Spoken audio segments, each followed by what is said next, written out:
P C O എസിനെ കുറിച്ചുള്ള കുറച്ച് മിത്സ് ഒന്ന് ബേസ്റ്റ് ചെയ്താലോ. ഒന്ന്, പി സി ഒ എസ് എന്ന് പറഞ്ഞാൽ ഇൻഫെർട്ടിലിറ്റിയാണ്. അതെ, പി സി ഒ എസ് ഇൻഫെർട്ടിലിറ്റിക്ക് ഒരു കാരണമാണ്. പക്ഷേ മെൻസസ് റെഗുലർ ആണ്, ഓവുലേഷൻ കൃത്യമാണ്, P C O S controlled ആണെങ്കിൽ നാച്ചുറലി തന്നെ പ്രഗ്നന്റ് ആവാം. രണ്ട്, ഓവർ വെയിറ്റ് ആയിട്ടുള്ള അല്ലെങ്കിൽ ഒബീസ് ആയിട്ടുള്ള ആളുകൾക്ക് മാത്രമേ പി സി ഒ എസ് ഉണ്ടാവൂ.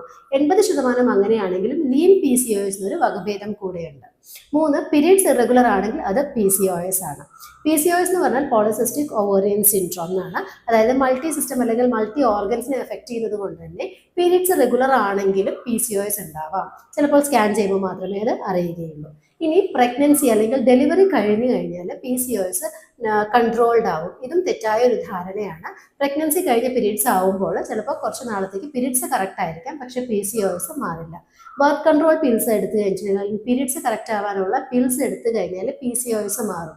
ഇതും തെറ്റായ ധാരണയാണ്. പി സി ഒ എസിന്റെ സിംറ്റംസ് കുറവുണ്ടാവാം, പക്ഷേ പി സി ഒ എസിന്റെ റൂട്ട് കോസ് അവിടെ ഉള്ളിടത്തോളം കാലം പി സി ഒ എസ് ഉണ്ടാവാം. ഇനി പി സി ഒ എസ് ആണെങ്കിൽ ലൈഫ് ലോങ് ആയിട്ട് മെഡിസിൻസ് എടുക്കണം. ഇതും തെറ്റായൊരു ധാരണയാണ്. ട്രീറ്റ്മെൻറ്റും അതോടൊപ്പം തന്നെ ലൈഫ് സ്റ്റൈൽ മോഡിഫിക്കേഷൻസും ഉണ്ടെങ്കിൽ പി സി ഒ എസ് നമുക്ക് റിവേഴ്സ് ചെയ്യാനോ അല്ലെങ്കിൽ കൺട്രോൾ ചെയ്യാനോ സാധിക്കും.